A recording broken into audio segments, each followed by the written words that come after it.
좀 악영향이 있으니까요. 아무래도 좀 걱정도 되고. 일본 제품을 직구하던 것을 안 한다든가 뭐 이런 식으로 좀 자제하죠. 뭐 약간의 효과는 있겠죠. 아베 정권이 경제 침략이다 뭐 이렇게 얘기들을 하고 그러는데 외교적 노력을 해가지고 그 방법을 강구하는 것도 하나의 길이 아닌가. 감정적으로만 대응해서는 안 될 것이다. 우리나라가 이겨야죠. 그리고 일본에 대한 어떤 응징 그런 게 있어야 될 것 같아요. 사러 갔다가 놀라고 그냥 나오기도 하고 같이 동참해야 될 것 같아서 안 가게 되더라고요. 우리가 진짜 똘똘 뭉쳐진다면 조금 우리나라의 저력을 보면서 뒤로 물러서지 않을까라는 생각은 들어요. 전화위복의 계기가 되었다. 기술을 개발해야 되면은 국가적으로 밀어주면 얼마든지 가능하다고 생각을 해요. 한 번에 될 수는 없지만은 일본을 압도하려면 분명하게 우리가 헤쳐나가야 할 그런 부분이라고 생각을 합니다.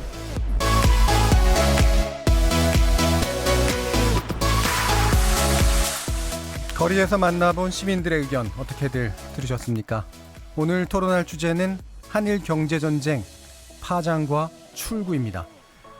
일본 정부가 수출 허가 절차 간소화 대상국, 이른바 백색 국가 목록에서 한국을 제외하는 내용의 법령 개정안을 공포했습니다. 이럴 경우 앞으로 21일 후에, 즉 오늘 28일부터 본격적인 시행이 이루어지게 됩니다. 역사 문제와 안보를 빌미로 자유무역 체제를 교란시키고 있는 일본. 이로 인한 경제적 불예측성이 급속도로 커져갈 전망인데요. 과연 한국과 일본 누구의 피해가 더 클지, 승자 없는 게임이 될 수도 있는 이 경제전쟁을 멈추거나 또 피해를 최소화할 방법은 또 뭘지 궁금해집니다. 엎친 데 덮친 격으로 미중 패권 분쟁이 무역을 넘어 환율로까지 번지면서 증시와 환율도 요동치고 있는데요. 이 악화된 대외 환경을 극복할 방안은 또 뭘지 궁금해집니다. 두 분의 경제 전문가 모시고 대책을 논의해 보겠습니다. KBS 열린 토론은 여러분들과 함께 만듭니다. 문자로 참여하실 분은 샵 9730으로 의견 남겨주십시오. 단문은 50원, 장문은 100원의 정보 이용료가 붙습니다. KBS 모바일 콩, 트위터 계정 KBS 오픈을 통해서도 무료로 참여하실 수 있습니다. 청취자 여러분이 KBS 열린 토론의 주인공입니다. 날카로운 의견과 뜨거운 참여 부탁드리겠습니다. KBS 열린 토론 지금부터 출발하겠습니다. 살아있습니다. 토론이 살아있습니다. 살아있는 토론, KBS 열린 토론. 토론은 라디오가 진짜입니다. 진짜 토론, KBS 열린 토론.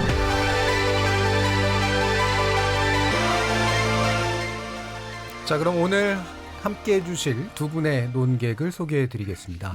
신세돈 숙명여대 경제학과 명예교수 나오셨습니다. 반갑습니다. 자, 그리고 이종우 전 IBK 투자증권센터장 나오셨습니다. 네, 안녕하세요. 자, 이렇게 이제 두 분을 모신 이유는 뭐 시각의 차이도 물론 되게 중요하기도 하지만 이 부분을 좀 이슈별로 깊이 있게 진단해 보는 게 좀 필요할 것 같아서 이렇게 두 분을 모셨고 아주 밀도 깊은 그런 토론이 될 거라고 기대해 봅니다. 이 시간은 영상으로도 함께 하실 수 있습니다. 유튜브에 들어가셔서 KBS 일라디오를 검색하시면 지금 바로 저희들이 토론하는 모습 보실 수 있습니다. 구독도 눌러주시고 의견도 달아주십시오. 팟캐스트로도 들으실 수 있고요. 매일 새벽 1시에 재방송도 됩니다. 자, 이렇게 KBS 열린 토론과 함께할 방법까지 안내해드렸고 오늘 토론 주제 한일 경제전쟁 파장과 출구 본격적으로 시작해보겠습니다. KBS 열린 토론. 예, 이제 워낙 뭐 이런 이슈들이 많이 다뤄지다 보니까 뭐 벌써 된 거 아니야 이렇게 생각을 하실 텐데 이 백색 국가에서 한국을 제외하는 것이 법적인 절차를 거쳐야 되죠. 그래서 지난번에는 가기의 결정을 거친 거고 그다음에 시행령이 오늘 공포됐고요. 그러면서 21일 후인 28일부터 이제 본격 시행이 되는 그런 절차를 밟게 됩니다. 우리 경제에 어떤 영향을 줄지 이제 구체적으로 좀 더 따져보고 싶은데요.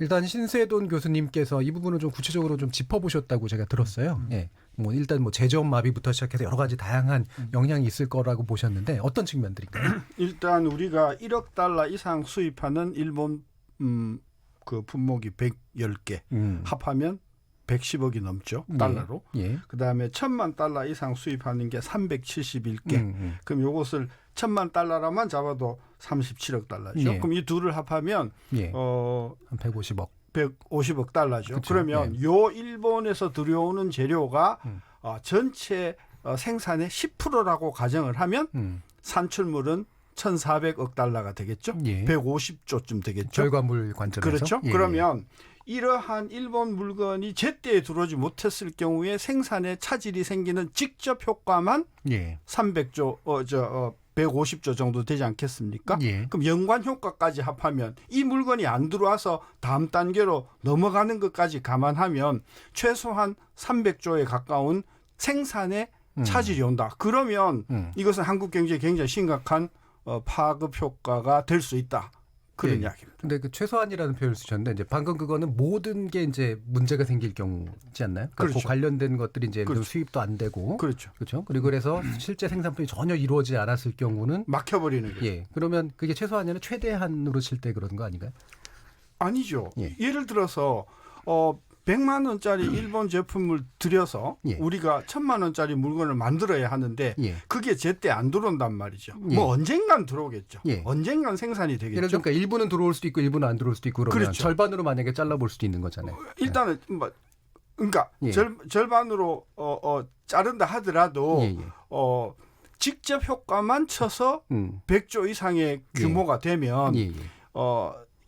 이게 전방 효과, 후방 효과까지 감안해서 보면 이게 규모가 상당히 크다. 이게 예. 포텐셜리 아주 잠재적으로 굉장히 큰 교란이 올 수 있다. 제조업에. 예, 예. 제 그걸 지적한 예, 거죠. 일단 파장의 측면에서 봤을 때 한 그 정도 규모의 효과가 충분히 있을 수 있다. 이렇게 그렇죠. 이제 보시는 거죠. 예. 이 부분에 대해서 이종수 센터장님 어떤 판단하시나요? 예, 제가 봤을 때는 교수님 말씀하셨던 부분들은 이제 예. 최악의 경우다라고 이렇게 생각할 수 있을 것 같고요. 근데 합리적으로 봤을 때 그렇게 최악의 경우가 생기지는 않을 것 같다라는 생각이 듭니다. 한번 우리가 탑다운 방식으로 전체 그 거시경제 측면에서 얼마 정도 예. 이렇게 한번 접근해 볼 필요가 있는데요. 우리나라가 일본에 수출하는 것이 305억 달러 정도지 않습니까? 예. 그다음에 이제 수입하는 게 546억 달러 정도인데요. 예. 이게 전체적으로 보면 계속해서 줄어들고 있는 그 상태입니다. 예.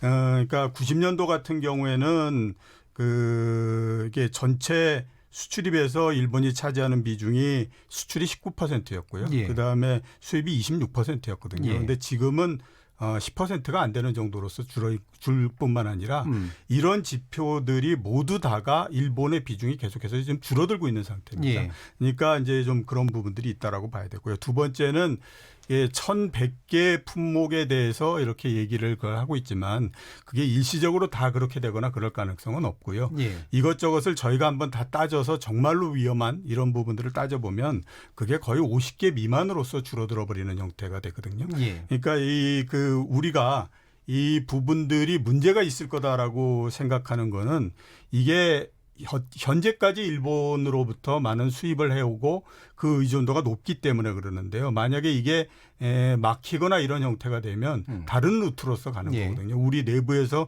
개발한다든가 아니면 제상국을 통해서 제상국의 제품을 이게 수입해 온다든가 하는 건데 여태까지 그럼 왜 그렇게 안 했느냐라고는 얘기를 할 수가 있는데요. 예. 그거는 어떻게 보면 일본으로부터의 수입이 이렇게 문제가 될 거다라고 하는 전제가 없는 상태에서는 기업 같은 경우에는 그 루트를 쉽게 바꾸거나 그러지 않거든요. 그런데 예. 만약에 이게 문제가 생긴다라고 하게 되면 그런 다른 방향으로서 접근하고 이렇게 되기 때문에 당연히 보면 아마 그 영향은 상당히 많이 좀 줄어드는 그런 형태가 되지 않을까라는 생각을 좀 갖고 있습니다. 예. 전반적으로 이제 그 수출이나 수입 측면이 일본과의 관계에서 이제 교역 비중이 줄어들고 있는 예, 거는 그렇죠. 맞고요. 예.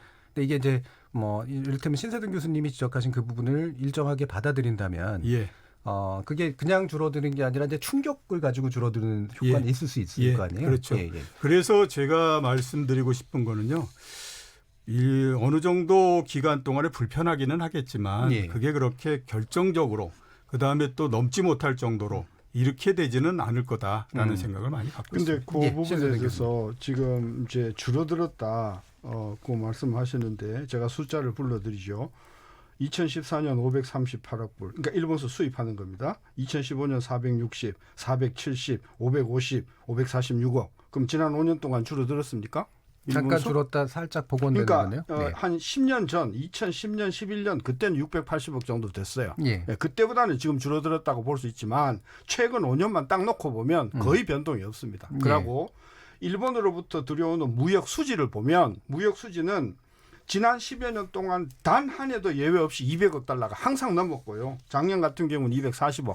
무역 수지라는 게 지금 적자 규모. 대일 무역 적자가 예. 이게 전혀 줄어드는 추세가 아니고 계속해서 200억 달러 이상을 지난 10여 년 동안 계속 유지를 해왔다. 저는 그래서 예. 일본으로부터 들여오는 물건이 좀 줄어들었기 때문에 뭐 우리가 기술이 나아졌거나 예. 무슨 뭐 대일 의존도가 줄어들어서 그런 게 아니라 예. 지금 잘 보이지는 않지만 대일 그 기술 의존도는 계속해서 지금 10여 년 동안 큰 변화가 없었다. 근데 그거를 교역 규모로 판단할 수 있나요?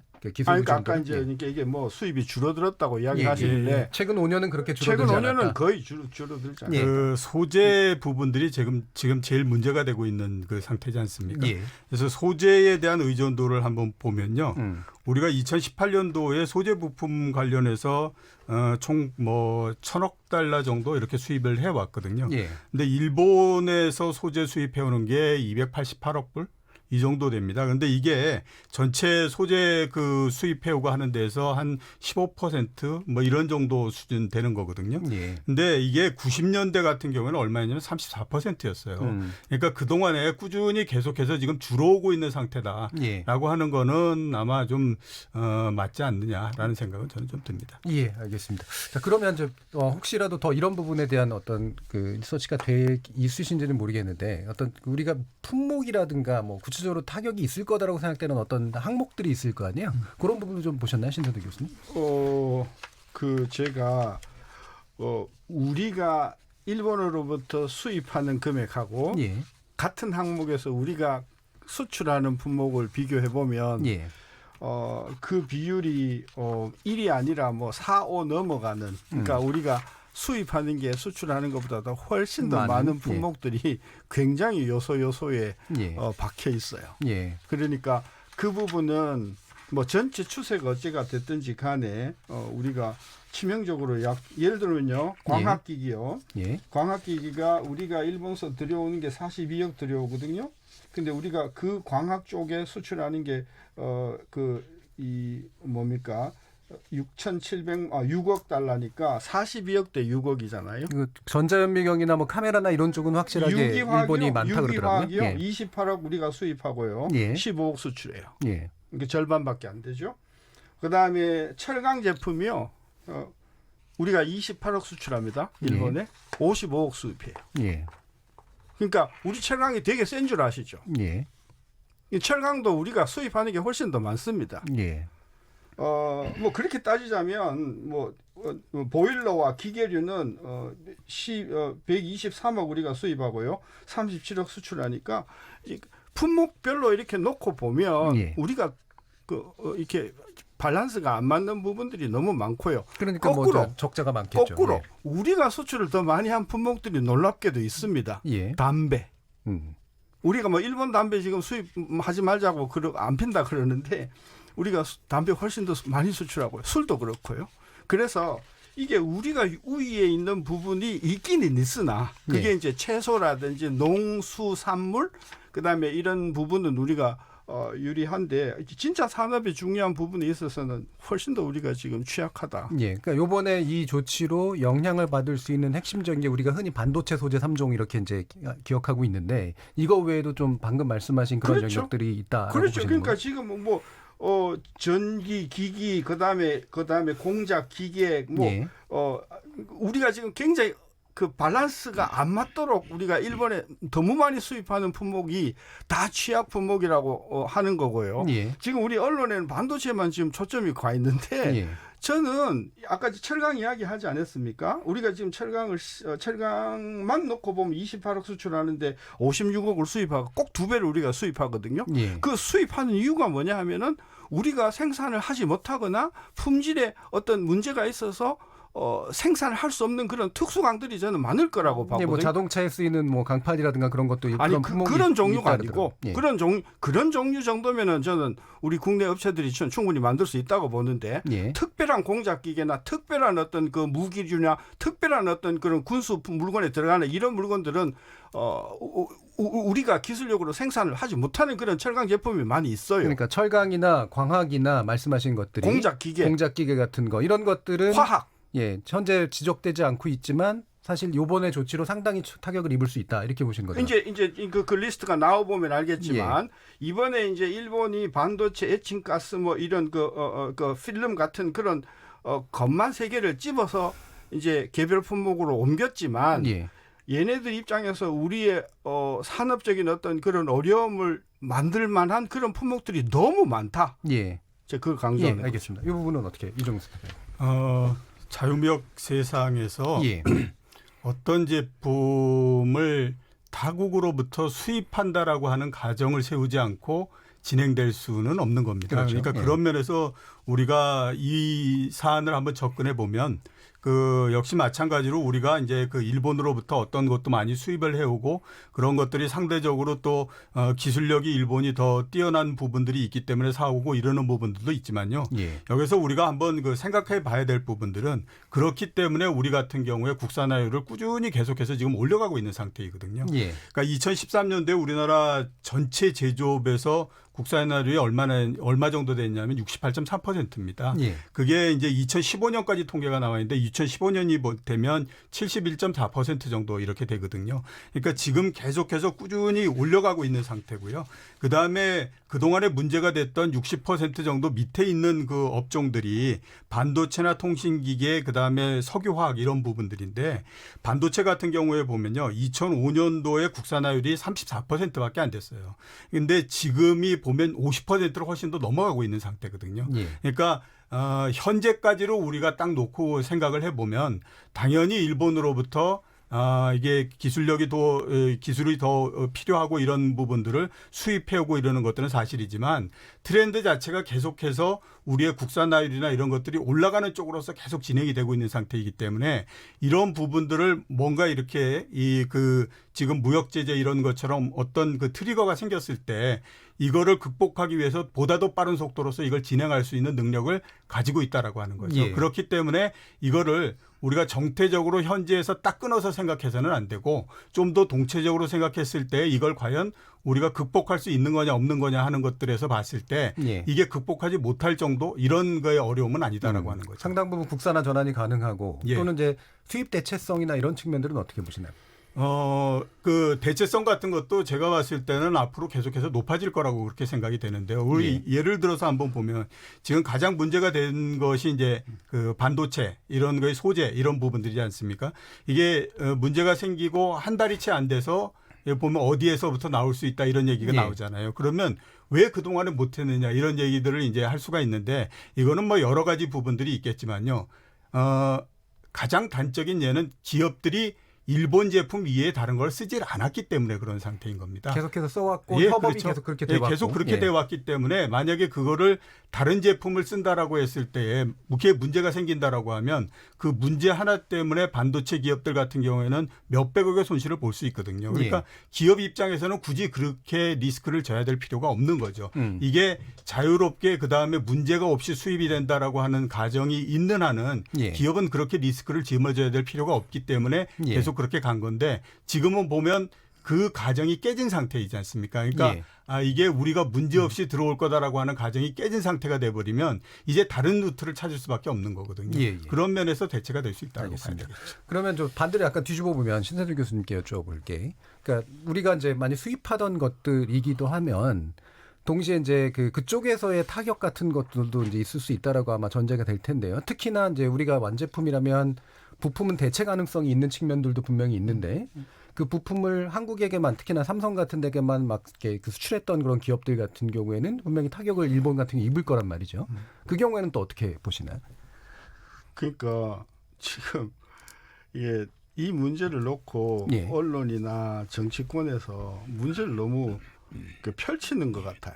펼친다는 게 어떤 뜻이신가요? 지금 수입 대체 이야기 하셨는데요. 수입 대체는요. 이게 5년 뒤에 될지 또 2년 뒤에 될지 10년 뒤에 될지 그건 아무도 모르는 이야기예요. 지금 가장 중요한 문제는요. 일본이 전략적으로 이 물건의 수출 허가를 안 해줬을 때 어떤 품목을 안 해줄 것인가. 그걸 안 해줬을 때 한국의 업체에는 어떤 영향을 미치는가. 거기에 대한 구체적인 대책이 뭔가. 이게 문제의 쟁점이란 말이에요. 근데 그 정점은 놔두고 뭐 수입 대체를 해야 된다. 뭐 공급선을 그것도 물론 한 방법이긴 하겠으나 예. 국산 개발을 해야 된다. 예. 뭐 국산 대체를 해야 된다. 저는 그것은 너무나 요원한 이야기고 제가 그거 하지 말자는 이야기가 아니고 지금 당장 우리나라 이 그 기업들은 이게 수입이 안 되어 가지고 생산에 차질이 생길 수 있는 부분이 무엇인지 이런 부분에 대한 논의가 훨씬 더 시급하다. 저는 그렇게 보는 거죠. 근데 다면적인 접근은 당연히 필요하지 않나요? 일본은 국산화를 하거나 대체 가능성을 찾거나 그다음에 일본을 설득해가지고 되도록 수출하게 하거나. 그것은 장기, 중장기 대책이라는 거죠. 예. 지금 당장 8월 28일이 되면 예. 일본이 어떤 품목을 규제 품목으로 넣을 텐데 그랬을 경우에 생길 수 있는 생산 장애나 제조업의 어떤 혼란이 이런 부분에 대해서 우리가 좀 더 면밀하게 대책을 세워야 되는 거 아닌가요? 예, 예. 그건 뭐 일단 맞고요. 네. 제가 이제 질문을 드린 건 네. 일본이 받을 영향은 없느냐는 거죠. 근데 그게 쟁점이 아니라는 거죠. 그 쟁점은 아니라고 해도 지금. 그러니까 예. 지금 보세요. 이번 문제가 아베의 문제예요, 일본의 문제예요. 둘 다죠. 예. 둘 다라고요? 예. 이건 아베의 문제입니다. 아베 정부가 일본 정부잖아요. 예. 아니 제 질문이 아베의 문제냐 일본의 문제냐라고 그때 했죠. 일본은 어떤 의미신가요? 일본이라는 존재예요. 예. 대한민국이 문재인 정부하고 같습니까? 그렇다면 예, 그럼 아베 정부의 문제죠. 그렇죠. 예. 그다음에 우리의 목적이 우리의 피해를 줄이는 겁니까? 일본에게 피해를 주는 겁니까? 그러니까 지금 저하고 토론을 하시는 게 그러니까 아니라 제가 예, 그러니까 이제 국민에 대해 이야기하는 거. 우리의 포인트가 당장 우리의 피해를 줄이는 것이냐, 예. 일본을 폭격하는 것이냐, 어느 게 더 급하다고 생각하세요?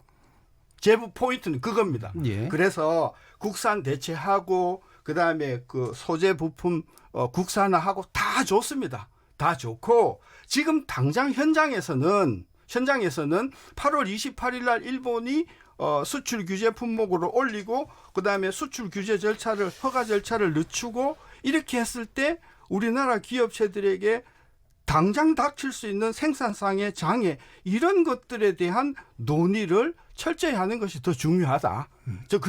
그리고 나서 이 문제가 어느 정도 해결이 되고 나서 이 뭐 소재 부품 장비의 국산화라든지 이런 문제는 충분히 그러니까 그 부분을 부정하는 게 아니라 그렇죠. 지금 국민들의 관점에서 봤을 때 예를 들면 한국만 피해를 보는 게 아니라 일본도 피해를 보지 않을까? 도대체 어느 정도가 서로한테 피해가 왔다 갔다 할까? 이런 거 궁금할 거 당연하지 않나요? 그게 궁금할 수는 있어요. 예, 예. 근데 지금 당장 급한 게 그러니까 뭐냐면 그 질문에 답을 별로 안 하고 싶으시다면 안 하는 상관은 예, 없고요. 제가 질문을 드렸던 거니까. 제가 대답을 드리도록 하겠습니다. 앞에 우리가 이게 제일 먼저 시작했던 것이 이제 반도체 소재 세계이지 않습니까?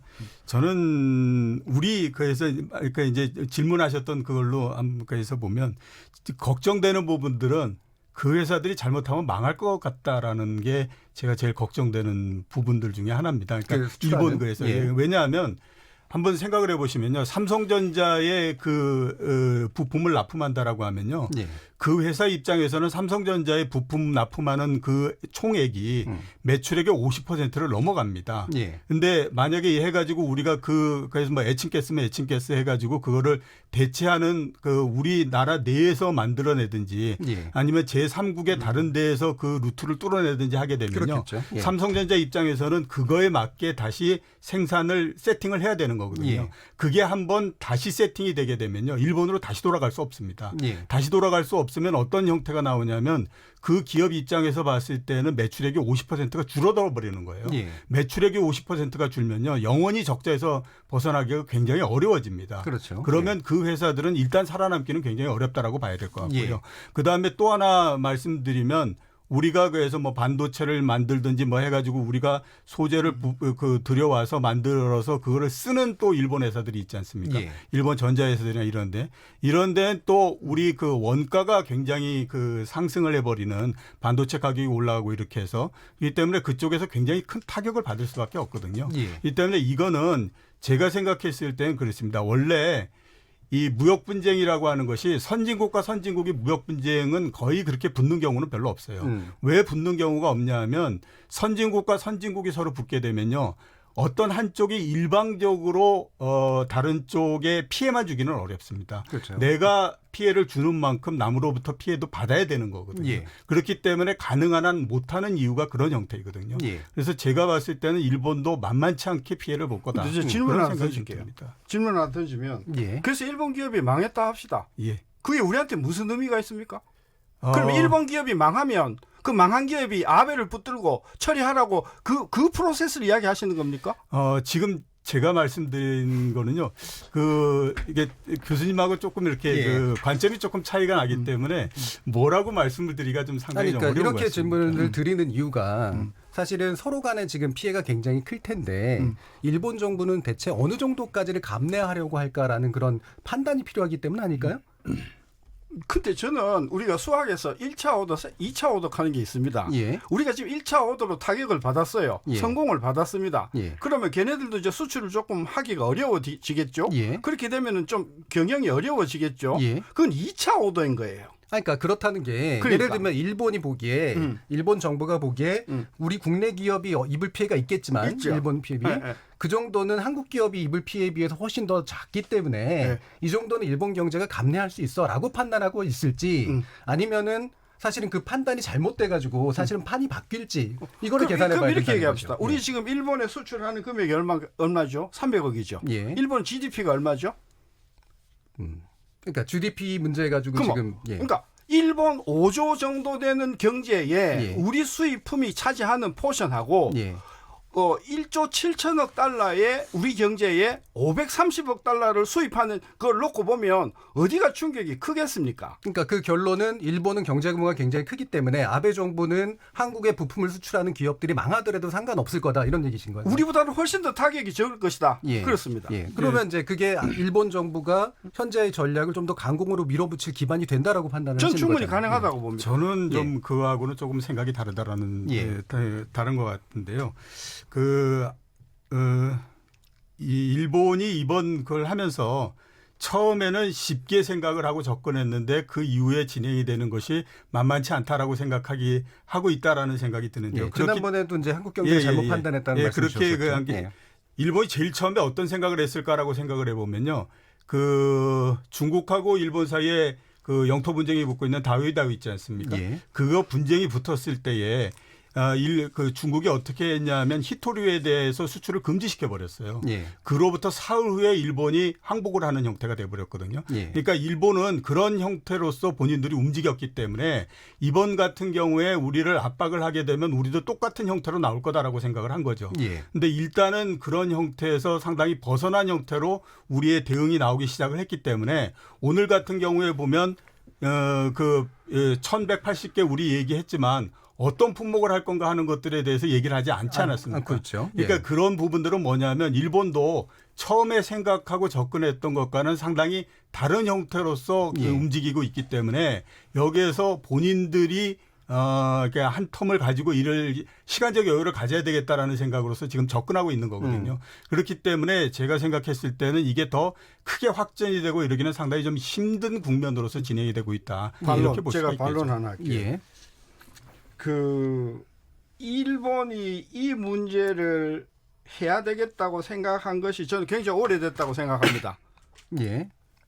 그러니까 뭐 청구권 문제와 관련된 대법원 판단 굉장히 오래된 문제 아니겠습니까? 2004년부터인가 했다는 보도도 있었습니다. 그러죠. 예. 오케이. 그러면 이 사람들이 굉장히 오랫동안 깊이 생각을 했을 거 아니겠습니까? 어제 아베 수상이 뭐라고 이야기했습니까? 뭐라 그랬는데요? 아베 수상이 예. 이번 문제의 발단은 바로 한일 협정의 위반에 대한 한국 정부에 대한 불만 이거 아니겠습니까? 예. 여태껏 이야기 안 하다가 어젠가 이야기했어요. 예. 굉장히 단호하다는 겁니다. 제가 일본을 두둔하는 거 절대 아닙니다. 단호하게 지금까지 그럼 왜 부정했을까요? 그걸? 부정을 한 게 아니라 부정을 해봤잖아요. 지금 역사 문제였던 거를 경제 문제 연결 안 시킨다. 우리는 그건 별개의 문제다라고 얘기를 했었잖아요. 부정한 건 모르겠는데 예. 지금 이렇게 긴장이 고조된 상황에서 어저께 아베가 직접 그 이야기를 했지 않습니까? 예. 문제 핵심은 그거다. 일본이 이 카드를 꺼낸 이유는 한일 협정에 관련된 그동안의 여러 가지 프로세스를 한국 정부가 신뢰를 저버렸다는 게 이번 조치의 핵심 동기 아니겠습니까? 예, 근데요. 예. 그러니까 아까 전 이 박사님의 그러니까 말에 올해 준비하면 이게 정교한다는 결론으로 이어지나요? 아니 예. 올해 준비를 했고 예. 그리고 어제 아베이의 발언을 보면 단호하고. 이 문제는 처음부터 간단하게 생각한 문제가 아니다. 저는 그 이야기입니다. 예, 예. 네. 뭐 당연히 그쪽에서도 굉장히 상당히 준비를 나름대로 해왔겠죠. 자, 그러면 지금 이제 증시 문제로 좀 넘어가야 될 것 같은데요.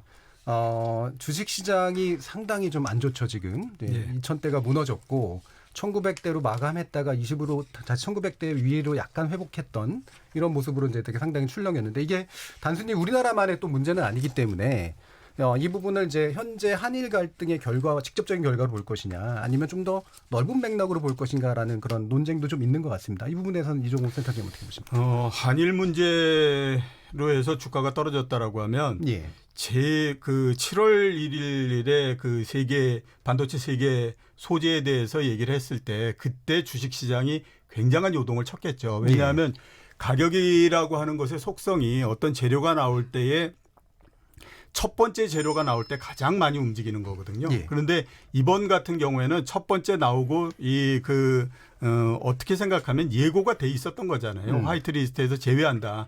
그러니까 그런 부분들에서는 그게 크게 이제 영향을 주지 않는 형태인데 예. 그 첫 번째 나왔을 때에 그 주식 시장이 그렇게 흔들리거나 그러지 않았어요. 그러니까 예. 이 부분들은 그렇게 크게 영향을 줬다라고 보기는 어렵고요. 예. 가장 크게 영향을 준 부분들은 제가 봤을 때 두 가지 부분인데 예. 하나는 우선 미국하고 중국 사이의 무역 분쟁이 다시 시작됐다라고 하는 것이 굉장히 큰 부분이죠. 예. 원래 7월 30일, 31일 날 해서 미국하고 중국 사이에 고위급 회담이 열려서 뭔가 돌파구가 생길 거다라고 생각을 했었는데 8월 1일 날 갑자기 3천억 달러에 대해서 10% 관세를 물어버리지 않습니까? 그 미국에서. 예. 그러면 다른 사람들이 볼 때는 어떤 생각을 하느냐. 드디어 판이 깨져버렸구나. 이렇게 생각을 할 수밖에 없잖아요. 그러니까 예. 그 부분이 하나 있었고 두 번째는 연준이 금리를 인하를 한다라고 했었는데 예. 그 가운데에서 메시지 관리가 잘못된 거죠. 그러니까 어차피 미국 경제 지금 상황이나 이런 걸 봤을 때에 금리를 굉장히 많이 내리거나 이르기가 어려운데 예. 시장은 굉장히 많이 내릴 거다라고 생각하고 가격을 끌어올려 버렸거든요. 그렇게 되다 보니까 연준도 굉장히 당황을 해서 그 이후에 단호하게 이번 그 금리 인하는 장기간 가는 게 아니다라고 얘기를 해버렸잖아요. 예, 예. 그러니까 그 두 개가 맞물려서 된 것이 가장 크고 한국하고 일본 사이에 이런 부분들은 그렇게 크게 영향을 주는 거라 그러지는 않았다라고 봐야 되겠죠. 예. 그럼 이 부분에 대해서는 신선생 교수님 어떻게 보시나요? 그 8월 1일 그러니까 8월 2일 가기 결정되기 전날 대비해서 한국의 종합주가지수는 5.3% 내려갔고요. 일본은 니케이는 4.8% 내려갔습니다. 요것만 보면 5.3 내려간 거나 4.8 내려간 거나 뭐 거의 비슷합니다. 예. 이제 지적하고 싶은 게요. 예. 우리 이 센터장님도 잘 아시겠지만 지난 2일 동안 기관 투자가가 얼마나 시장에 들어와서 받쳐줬는지 아십니까? 예. 그러니까 국내 연기금이 들어왔다는 말씀이시죠? 그렇죠. 예. 그렇게 들어온 게 거의 2조 가깝습니다. 예. 2조 가까이 떠받쳐서 5.3% 내렸습니다. 다른 나라는 그런 증세가 안 보이나? 일본이 기관 투자가가 그렇게 받쳐주나요? 그리고 이 정부에서 그 뭐 관계 금융 장관들이 다 총동원되어서 이 사태를 관망하고 있었기 때문에 표면적으로 5.3%, 4.8%가 별 차이 없는 것 같지만 예. 저는 굉장한 정부의 어떤 기관 투자가나 정부의 어떤 방어 작업이 있었기 때문에 그렇게 내려간 것이지 예. 그것을 감안하고 보면 증시 추락에 일본 그 화이트리스트 배제가 상당히 영향을 줬다. 저는 예. 자, 이렇게 한번 우리가 예. 볼 필요가 있는데요. 미국 주식시장이 3.5% 하락을 했습니다. 예. 유럽도 4% 정도 하락을 했고요. 예. 독일은 5% 이렇게 하락을 했거든요. 그러니까 이게 다른 나라들 같은 경우에 그러니까 한국하고 일본은 양 당사자이기 때문에 그럴 수 있다. 우리가 이렇게 생각할 수 있지만 미국이나 유럽 같은 경우는 양 당사자가 아니지 않습니까? 예. 아닌데 주가가 그렇게 하락했다라고 하는 거는 이건 특수한 요인보다는 이 요인이 굉장히 그 전체적으로 전 세계 주식시장에 영향을 주는 그 요인들이 훨씬 크게 작동을 했다라고 예. 봐야 되는 거고요. 두 번째 이제 그 이틀 동안에 그 기관 투자자 특히 연기금이 2조의 매수를 했던 거는 분명합니다. 예. 분명한데 우리가 지금 시장이 그 거래소 시장만 따진다고 하더라도 시가총액이 1,500조 정도 되거든요. 예. 1,500조에 2조면 이게 0.1%가 안 돼. 예. 그런 정도밖에 안 되는 거잖아요. 그러니까 우리가 그냥 2조 이렇게 보게 되면 굉장히 크다라는 생각이 드는데 그렇게 비교해서 보게 되면 이게 큰 부분이 아닙니다. 예. 그래서 제가 봤을 때는 이 영향이 그렇게 크게 나타나거나 이러지는 않았다고 봐야 되는 예. 거죠. 그럼 신세동 교수님은 이게 한일의 영향이 상당히 있었다라고 보시는 근거는 뭔가? 저는 부정할 수 없다고 봅니다. 예. 그리고 뭐 그 2조가 작다고 전체 시총에서 그러니까 다른 나라들의 증시들도 공동으로 하락했는데 그러니까 4% 정도 했어요. 예. 저도 4% 한 것은 예. 뭐 미중 간의 새로운 무역 분쟁이라든지 뭐 그런 것들은 작용을 했단 말이죠. 예. 제 말씀은 만약에 연기금이나 기관 투자가가 2조를 방어를 안 했으면 예. 마이너스 5.3이 아니라 그보다 훨씬 더 컸을 것이고 예. 그것은 대부분이 이번에 한일 충격으로 해석을 할 수 있다 그런 이야기죠. 예, 알겠습니다. 중국 같은 경우가 뭐 마이너스 7.5%까지도 상위 종합은 8월 털어졌네요. 1일 4.4%입니다. 예. 근데 어쨌든 이 낙폭이나 이런 것들이 나라별로 당사국들이 좀 큰 거는 사실인 것 같아요. 그러니까 예를 들면 일본이나 한국이나 미국이나 중국이나 이런 데들이 좀 더 낙폭이 크게 나타나고 있는 건 맞는데 그렇다면 한일 관계의 갈등의 문제 그리고 미중 무역 분쟁의 문제가 일단 당사국들에게 꽤 큰 영향을 미치고 있고 그것의 여파가 예를 들어 유럽이라든가 기타 국가들에게도 상당히 영향을 미치고 있다. 이렇게 이제 보면 되나요? 미중 무역 분쟁 같은 경우에는 뭐 영향을 좀 미친다라고 볼 수 예. 있겠죠. 그런데 한국하고 일본 사이의 무역 제재 이런 부분들은 예. 그게 유럽이나 이런 데까지 영향을 미친다라고 예. 보기에는 그건 너무 확대 해석하는 거다라고 봐야 되겠죠. 예, 알겠습니다. 자, 그러면 지금 이런 얘기도 좀 있습니다. 이제 이 부분이 이제 물론 뭐 상당 부분은 이제 과도한 우려에 가까울 것 같습니다만 일본이 이제 다른 카드를 쓸 때 예를 들면 이제 금융 부분까지도 예. 아마 이제 건드릴 가능성이 높다. 예를 들면 일본의 자산, 그러니까 일본이 투자한 금이 한 뭐 20몇 조 뭐 이렇게 정도 된다고 들었는데 이 부분을 뺀다라든가 예. 아니면 이제 IMF 같은 외환위기 같은 형태들을 만들어낼 가능성이 있다라든가 이런 식의 카드들은 좀 의미가 있다고 보시나요? 글쎄요. 제가 봤을 때는 뭐 예. 그렇게 크게 의미가 있다라고 보이지는 않는데요. 지금 우리나라에 들어와 있는 일본 자금이 840억 달러 정도입니다. 그중에서 금융기관 차관이 560, 그 차입한 게 563억 달러고요. 단기 차입금이 114억 달러입니다. 예. 여기에다 이제 우리가 포트폴리오 투자라고 하잖아요. 주식하고 채권. 예. 그게 이제 주식이 128억 달러고 그다음에 채권이 113억 달러니까 만약에 문제가 생겨서 돈을 빼내간다라고 하면 앞에서 말씀드렸던 단기 차입금 114억 달러하고 그다음에 포트폴리오 투자해놓은 이 부분들하고 예. 합치면 355억 달러거든요. 예. 똑같이 우리나라가 일본에 또 제공하고 있는 게 있습니다. 이게 389억 달러인데 그중에서 단기적으로 이렇게 움직일 수 있는 그게 273억 달러거든요. 예. 그러면 일본에서부터 와 있는 게 그중에서 유동성이 굉장히 강한 게 355억이고 우리가 일본한테 준 게 273억이고 예. 이러면 그렇게 크게 차이가 나지 않지 않습니까? 그러네요. 그러니까 그렇고 그다음에 우리나라 외환 보유가 4천억 달러거든요. 거기에서 일본이 355억 달러 이렇게 빼내가고 이른다고 하더라도 그게 그렇게 큰 게 충격을 주지 않고요. 그다음에 한번 보시면요.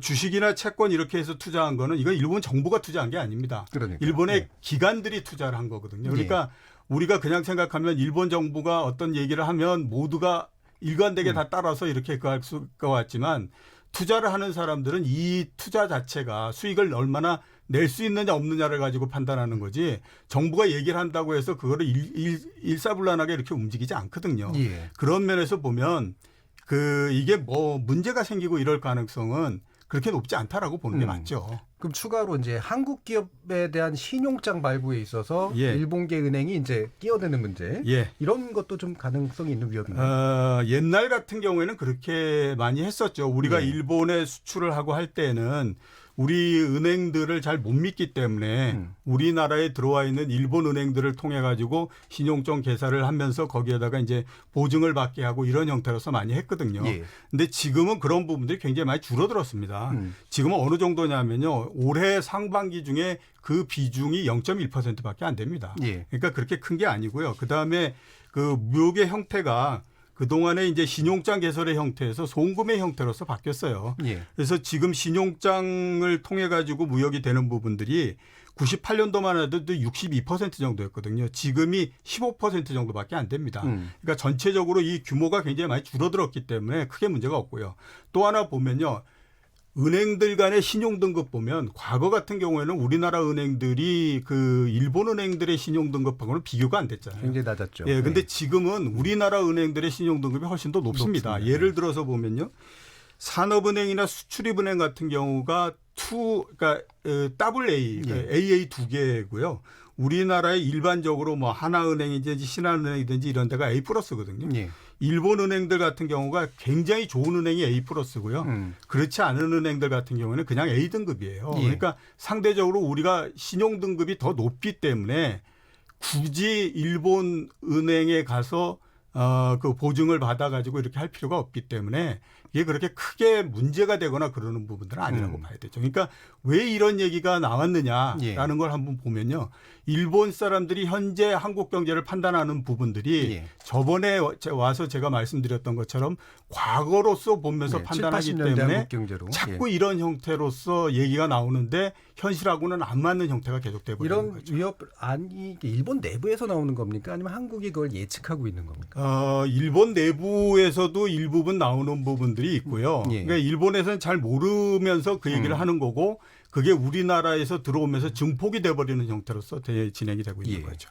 그럼 신사동 교수님 보시기에 그 굉장히 오래 준비해 왔다라고 판단을 하셨는데 이와 같은 것은 카드가 될 수 있다고 보시나요? 없다고 보시나요? 일단 이 문제가 처음 불거졌을 때 일본 자민당 내에서 나온 한국에 대한 대처 방안에 1. 전략물자 수출 제한, 2. 금융 제재 들어가 있었어요. 그래서 이 문제가 충분히 일본 쪽에서는 생각이 되었었던 문제다. 그다음에 외환보유고가 4천억이다 그러는데 4천억 중에서 문제가 생겼을 때 즉각 인출할 수 있는 현금성 자금이 얼마냐면요. 5%입니다. 200억이에요. 나머지 전부 채권에 묶여 있어요. 물론 팔 수 있죠. 팔 수 있으나 파는 데 따른 절차, 그다음에 송금 절차 그러면 최소한 4, 5일 이상은 걸리기 때문에 외환보유고 4천억 가지고 자꾸 우리가 뭐 튼튼하다고 우리 이종구 센터장 잘 아시지만 2008년에 서브프라임 위기 터지기 직전에도 우리 외환보유고 287억인가 있었습니다. 근데 뚜껑 열어보니까 2,800억. 뚜껑 없었습니다. 그래서 우리가 수합하고 그러지 않았습니까? 실제로 그러니까 위협이 될 수 있다고 보시는 거예요. 그래서 있습니다. 어떤 경로로 위협이 오냐고 보면요. 일본 애들이 돈을 빼가서 오는 게 아니고요. 빼는 과정에서 환율이 올라갑니다. 일본 사람들, 일본 애들 말고. 저는 뭐 평소에 죄송합니다. 방송 이 말 해야 되죠. 우리 학교에서는 제가 고등학교 때, 중학교 때 일본 사람이라고 이야기하면 막 욕했습니다. 왜라 했습니다. 왜?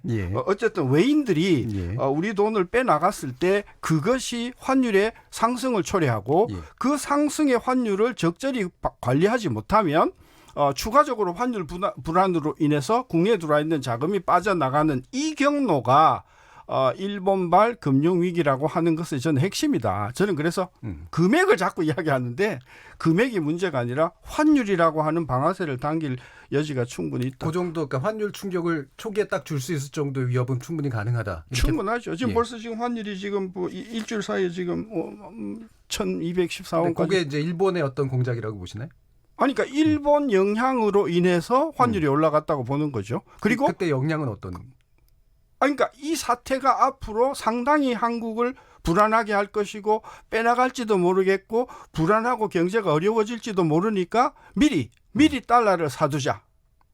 그건 이제 외부의 판단이고, 그러니까 일본 여기서 얘기하고 있는 거는 일본 측의 자본이나 이런 것들이 또는 돈이 빠져서 외환을 빼서 한국에 환율 충격을 줄 수 있다라고 지금 보시는 거잖아요. 그렇죠. 그러니까 이번에 환율이 1,180원에서 1,218원 가까이까지 올라가지 않았습니까? 그러니까 그것도 일본의 공격의 일부라고 보시나요? 아니, 제가 그랬잖아요. 일본의 공격이 문제가 아니라 우리나라 금융시장에 들어와 있는 투자가들이 이 사태로 인해서 불안을 느끼고 빼나갈지도 모르지만 또 다른 이유로 해서 환율이 불안해질 것이라고 생각을 하고 달러를 사는 과정에서 환율이 불안해지면 충분히 이게 금융 그 불안으로 발전될 수 있고 1,180원에서 지금 1,214원 10원 이것도 지금 사실 상당히 외환시장에서 안정화 노력을 많이 했음에도 불구하고 저는 이 정도까지 왔다고 보는데 이러한 환율의 불안은 이번 사태가 앞으로 8월 말에 일본이 진짜 규제 제한 카드를 발효하고 실제로 충격이 보도가 되고 이러면 9월, 10월 이렇게 넘어가면서 굉장히 중요한 불안 요인으로 작용할 수 있다. 그걸 우리가 우려하는 거죠. 네, 그 부분은 일본의 금융 공격인가요? 아니면 현재 수출 규제 공격에 의한 외부적 효과인가요? 둘 다가 상승일 수 있죠. 알겠습니다. 이 부분에 대해서 혹시 방금 말씀하신 신선진 교수님 말씀하신 부분이 실제로 실현 가능한 측면인가에 대해서 어떻게 보세요? 그러니까 지금의 영향도 사실은 일본의 상당히 어떤 그 공격의 일부가 라고 보시는 부분에 대해서. 그 동안에 뭐 외환위기를 제외하고 금융위기 이후에도요. 지금보다도 상당히 어려운 국면들도 있었고요. 그 다음에 또 환율이 굉장히 많이 올라가고 한 적도 있었습니다. 뭐 그 금융위기 때 이런 뭐 제외하더라도 2016년 같은 경우에도 1,200원을 넘어서 이렇게 이제 진행이 됐던 경우가 있거든요. 근데 특징적인 건 뭐냐? 우리가 이제 1,200원 뭐 이렇게 많이 그걸 얘기를 하지만 원달러 환율이 1,200원을 넘었던 적은 그렇게 많지는 않습니다. 그러니까 뭐 외환위기든지 이럴 때 같은 경우에는 넘어서 한 길면 뭐 1년, 짧으면 한 3, 4개월 이 정도까지도 유지되고 했었지만 그 이후에는 그렇게 많이 올라가거나 그러지 않았었거든요. 그러니까 뭐 2016년 같이 어려운 그 경제가 어렵고 했을 때도 2, 3주 정도 올라갔다가 다시 내려오고 뭐 이렇게 했었는데 자, 이런 부분들이 왜 이렇게 됐을까라고 하는 걸 한번 생각을 해보면요. 우리나라 같은 경우에는 외환위기가 나고 지금까지 20년 이상의 기간이 넘었지 않습니까? 그 사이에 월별로 따졌을 때 그러니까 무역 수지가 적자가 난 경우는 불과 채 10개월이 안 됩니다. 그러니까 굉장히 오랜 시간 동안에 걸쳐서 계속해서 흑자가 났기 때문에 이거는 흑자 기조가 만들어져 있다라고 봐야 되는 거거든요. 그렇기 때문에 이런 수지 부분들에서 어려움이 없다라고 하는 측면이 하나 있고 또 뭐 다시 말씀드리기지만 아무튼 어쨌든 간에 외환보유고라고 하는 것은 쌓아서 만들어져 있는 그 기록이기 때문에 그런 면들을 때문에 우리가 보면 이렇게 어렵고 뭐 이렇게 한다고 하더라도 갔다가 다시 또 내려왔다가 이런 국면이거든요. 그러니까 지금 같은 경우에도 그렇다라고 봐야 될 거다라는 생각이 듭니다. 알겠습니다. 그럼 전반기 토론을 좀 마무리하기 전에 그러니까 한 가지만 짧게 이제 짚고 가려고 하는데요. 지금 우리나라 지금 나라 살림이 좀 안 좋아지고 있다라는 보도들이 좀 나옵니다. 그러니까 세수가 좀 덜 거치고 있고 그다음에 땡겨서 지금 쓰고 있는 상태이잖아요. 현재 같은 경제위기 상황에서 나라 예산 운영하는 그런 현재 형태가 지금 어떻다라고 보시는지에 대한 간단한 평가 듣고 가겠습니다. 뭐 일단은 뭐 보도에 따르면 작년에 비해서 세수가 한 1조 정도 주는 걸로. 근데 지출은 뭐 거의 10% 가까이 잡았는데 세수가 1% 줄면 적자는 굉장히 커지겠죠. 저는 그것은 두 번째, 세 번째 문제라고 봐요. 국내 문제다. 국내 문제고 그것은 뭐 적자 조정을 해서 뭐 국채를 발행하거나 그렇게 하면 넘어갈 수 있는 문제다. 지금 이 문제는 그런 것과는 차원이 다른 문제다.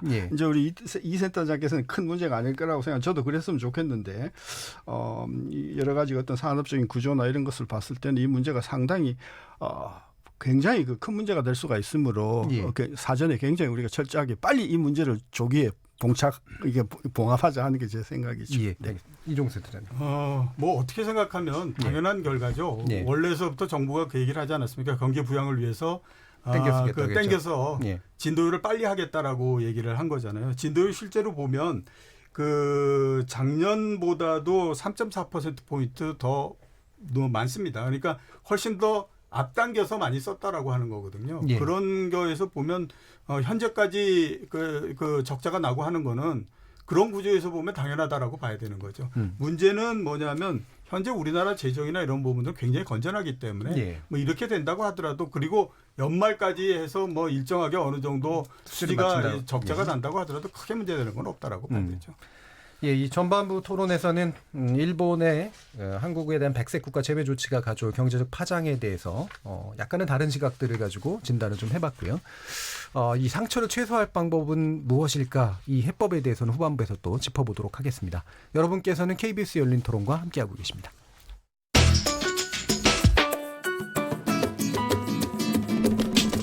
묻는다, 듣는다, 통한다. KBS 열린 토론. 듣고 계신 청취자 여러분 감사드립니다. 들으면서 답답한 부분은 없으신가요? 궁금한 점은요? 그렇다면 함께 토론에 참여하시죠. 유료 문자 샵 9730을 이용하시면 됩니다. 단문은 50원, 장문은 100원의 정보 이용료가 있습니다. 스마트폰 어플리케이션 KBS 모바일 콩을 통해서도 무료로 참여하실 수 있습니다. KBS 열린 토론은 언제나 열려 있습니다. 듣고 계신 KBS 열린 토론은 매일 밤 1시에 재방송됩니다. 자, 그럼 토론이 진행되는 동안 청취자들께서 보내주신 의견 몇 개 들어보겠습니다. 정의진 문자캐스터. 네, 안녕하십니까. 문자캐스터 정의진입니다. 한일 경제전쟁, 파장과 출구에 대해 청취자 여러분이 보내주신 문자 소개해드리겠습니다. 먼저 7725님. 개별 품목 미지정으로 한국의 발목을 잡겠다는 거죠. 앞으로 한국이 과거사를 들먹이거나 총리의 사과를 요구하거나 신사참배를 비판하면 개별 품목으로 지정해 한국을 압박하겠다는 겁니다. 3488님. 주변 대부분의 시민들은 이번 기회를 우리 산업 기반을 점검해보는 심기일전의 찬스로 봅니다. 7337님. 한국은 소재를 국산화하든지 다른 공급처를 찾을 것이고 일본 기업은 반도체 소재를 팔아야 기업이 생존할 텐데 삼성이 반도체 시장의 70%를 장악하고 있는 상황이어서 다른 판로를 개척하기가 오히려 한국보다는 훨씬 어려워 보입니다. 제가 모 대기업 휴대폰 부품 협력업체에 근무했었는데 모 대기업이 다른 중소기업과 나누어서 오더를 주는 바람에 제가 근무하는 회사가 일감 부족으로 견디지 못하고 도산했습니다. 이번 전쟁은 물론 한국도 어려움이 있을 테지만 아베가 쉽게 철회할 것 같지는 않고 장기적으로 간다고 봤을 땐 일본이 훨씬 더 타격이 클 것이라고 생각됩니다. 7847님. 왜 우리 피해만 이야기하나요? 일본은 피해가 없나요? 안 사면 망하는 건 만든 쪽 아닌가요? 2812님. 삼성 등은 3개월분의 재고가 있다고 하니 그동안 개발하고 대체 수입처 알아보면서 시민 주도의 철저한 여행 금지, 올림픽 참관 금지, 불매 운동으로 이번에 악의 고리를 끊어야 합니다. 유튜브로 양지성님. 대기업이 해외 강소기업들이랑 협업하니 국내 중소기업이 못 큰 거죠. 8519님. 각설하고 문제는 파는 공급자가 갑질하는 데 있습니다. 안 팔겠다는데 어쩝니까? 이번 기회에 탈일본 해야 합니다. 4655님. 한국에서 노제팬이라고 써붙인 것을 일본 관광객이 보면 오고 싶은 마음이 들까요? 겁이 날까요? 만약 한국 관광객이 일본에 갔는데 노 코리안이라고 써붙인 것을 보면 다시 가고 싶을까요? 일본에서도 한국 물품에 대해 불매운동하면 누가 더 손해입니까? 유튜브로 김병공님. 국산화하면 내수 시장이 커지고 일자리도 늘고 중소기업도 매출 늘고 누이 좋고 매부 좋고 다 좋지 않을까요? 라고 보내주셨네요. KBS 열린토론, 지금 방송을 듣고 계신 청취자 모두가 시민논객입니다. 계속해서 청취자 여러분들의 날카로운 시선과 의견 보내주세요. 지금까지 문자캐스터 정의진이었습니다. 뭐든지 이야기해. 날 이해시키려고 해봐. 서로의 대화가 하나 되길 기대해. KBS 열린토론. KBS 열린 토론 한일 경제전쟁 파장과 출구라는 주제로 이종우 전 IBK 투자증권센터장, 신세돈 숙명여대 경제학과 명예교수 이렇게 두 분과 함께하고 있습니다. 이 시간 영상으로도 함께하실 수 있습니다. 유튜브에 들어가셔서 KBS 1라디오를 검색하시면 지금 바로 저희들이 토론하는 모습 보실 수 있습니다.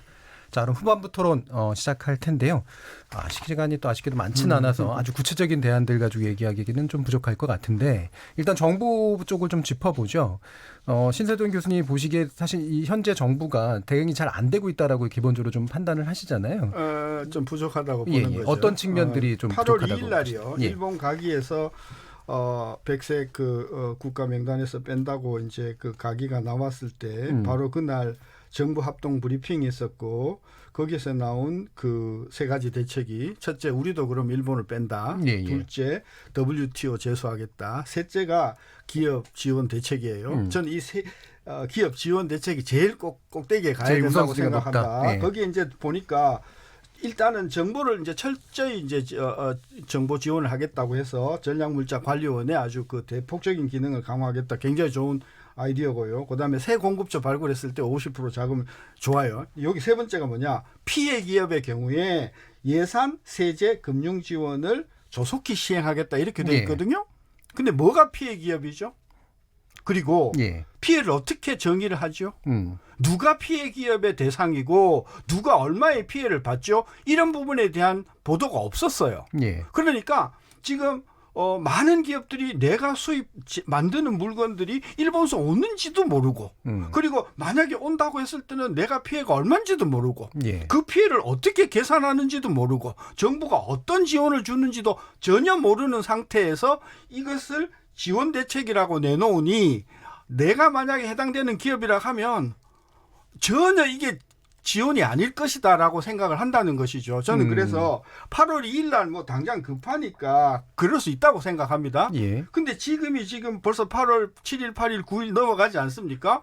전혀 그 대책이 안 나오고요. 나왔다는 게 이제 소재 부품 장비 경쟁력 강화 대책이 나왔단 말이죠. 그런 관점에서 보면 저는 그 지원 대책, 피해 기업이 누군지, 예. 어떤 것이 피해고, 그 다음에 그 피해 기업뿐만이 아니라 그 피해 기업에게 납품하는 회사들, 예. 그리고 그 피해 기업이 또 납품하는 회사들 전후방으로 다 타격을 받지 않겠습니까? 예. 저는 그런 부분에서 꼼꼼하게 정부가 서둘러서 8월 28일 발표하기 전에 여기서 말하는 피해란 이런 것이다. 예. 그리고 피해 금액은 이런 것이고 이런 경우에는 이렇게 지원하고 그 지원은 어느 은행이 할 것이고 누가 할 것이고 이런 부분을 매뉴얼로 내줘야 예. 우리 현장 기업들은 안심을 할 것이다. 그런 차원에서 서둘러 이 부분을 아주 상세한 매뉴얼을 내주기를 제가 부탁을 드리는 겁니다. 이런 게 피해다. 그리고 이런 정도의 피해가 생기면 이렇게 해주겠다라는 게 구체적으로 나와 있어야 그렇습니다. 된다는 말씀이시죠? 이 부분 이정훈 선생님 어떻게 보시나요? 일단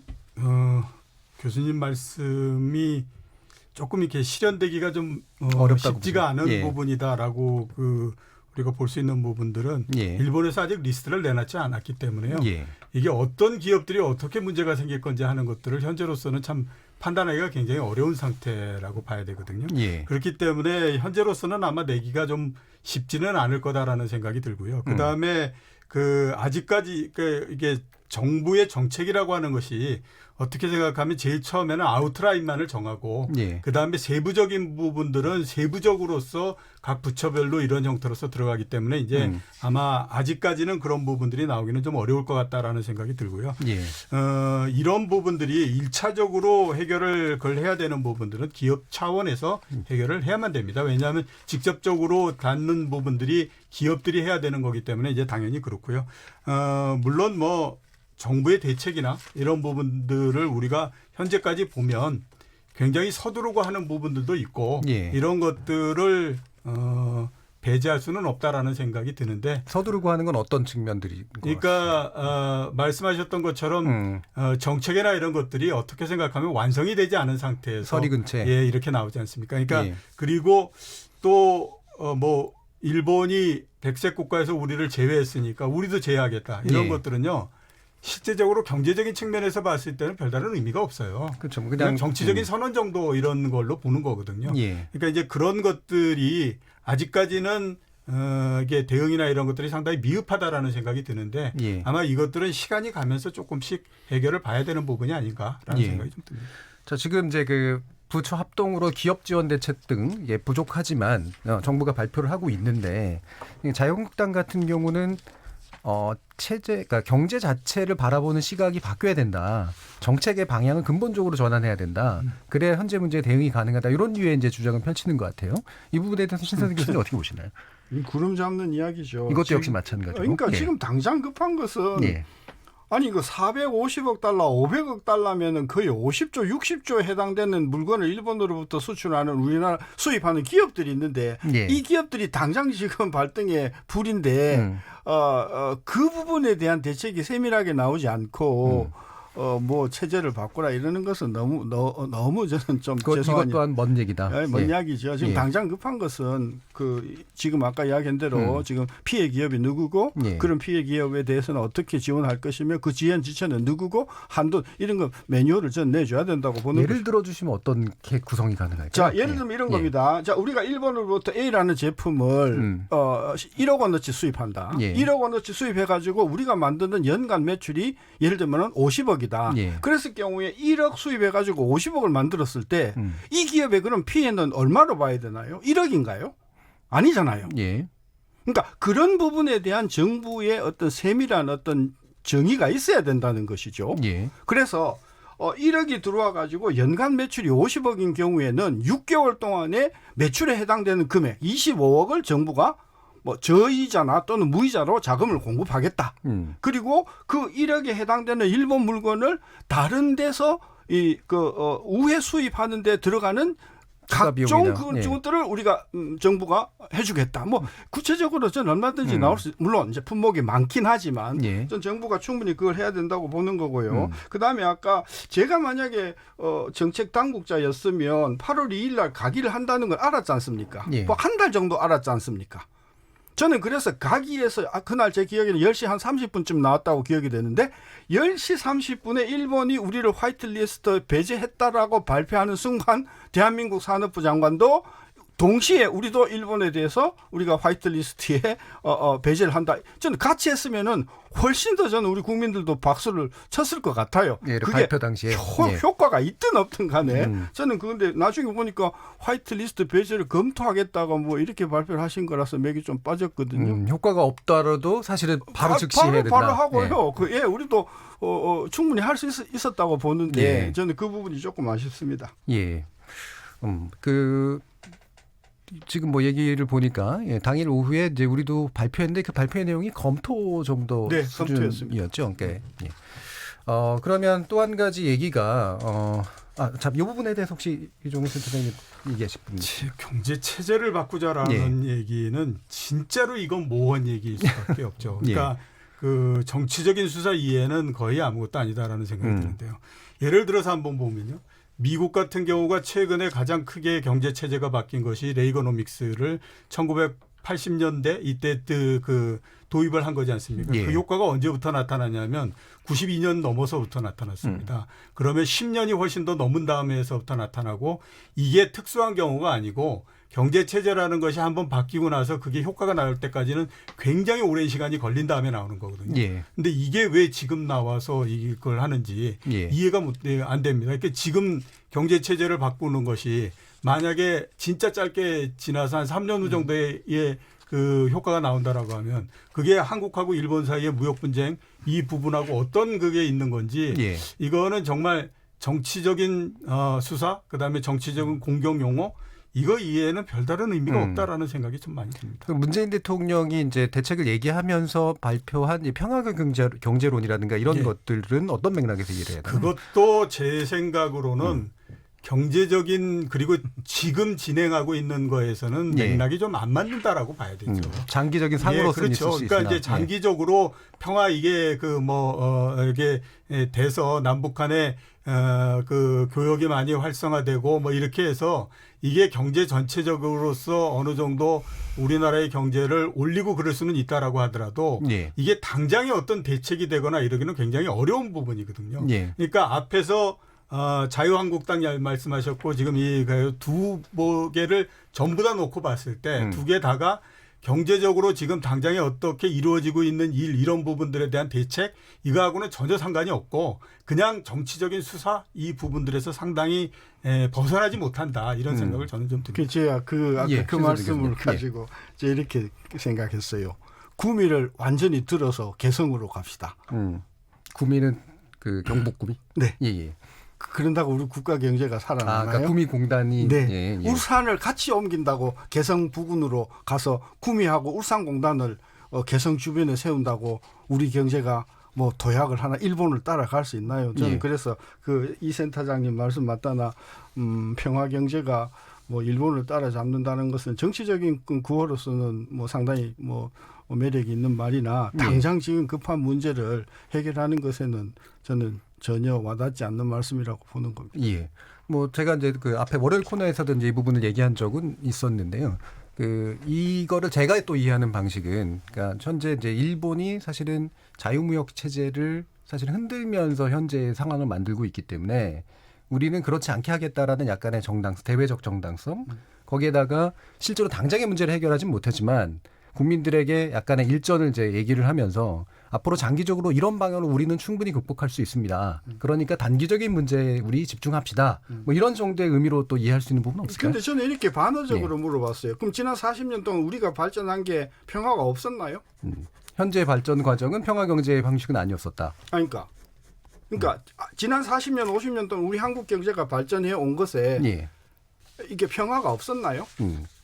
평화 체제지만 더 나은 평화 체제를 그러니까 만들 수도 있죠. 긴장은 예. 있었죠. 예. 긴장은 있었지만 지난 50년이 평화가 아니었다 이렇게 단정하는 것도 좀 무리가 있지 않겠습니까? 뭐 근데 그 담론이니까 네. 평화라는 그렇습니다. 건. 예. 그래서 저는 평화를 이야기하시면서 이게 지향점으로는 좋은데 그럼 지난 50년 동안 우리가 긴장도 있었고 갈등도 있었지만은 지난 50년 평화하지 않았나요? 예. 저는 이렇게 예. 접근했으면 오히려 국민들한테 훨씬 더 다가왔을 것 같다라는 생각이 드는데요. 그러니까 과거에 우리가 어땠고 지금 어떻다 이런 걸로 얘기했으면 훨씬 더 나았겠다라는 생각이 드는데 자, 반도체 같은 경우를 한번 예를 들어서 보면요. 91년도에 세계 반도체 회사 탑 10 내에서 일본 기업이 6개 있었습니다.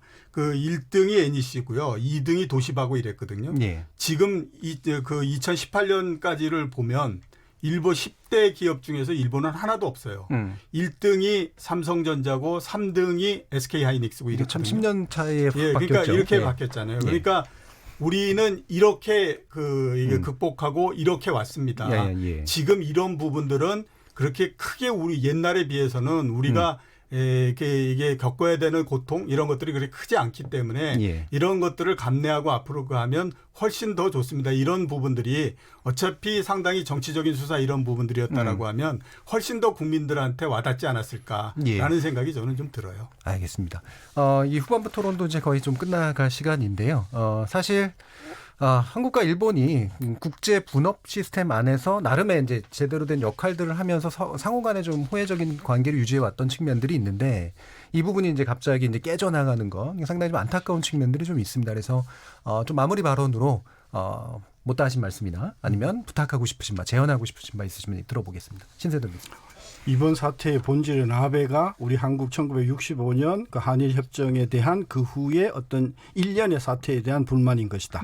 문제 해법은 그 문제를 깔끔하게 해결하는 쪽에서 문제를 찾아야지. 그 문제를 외면하면 이 문제는 해결되지 않는다. 저는 그렇게 보고 일본은 싫으나 좋으나 5천 년 동안 우리가 코를 맞대고 사온 이웃이다. 그리고 우리가 덕도 많이 받고 또 일본도 우리한테 덕을 많이 받았다. 그런 관점에서 보면 이번 이와 같은 일이 다시는 일어나지 않도록 서로가 서로의 약점을 보완하면서 서로 한국과 일본이 세계에서 탑 가는 그런 발전된 국가를 만들기 위해서 서로가 지식과 어떤 그런 문화와 모든 것을 교류하는 쪽으로 가는 것이 저는 방향이라고 봤을 때 이 갈등은 서둘러 봉합해 주는 것이 우리 정치인들이 우리 국민들에게 해야 할 중대한 의무다. 저는 그렇게 봅니다. 예, 알겠습니다. 이종훈 센터장님.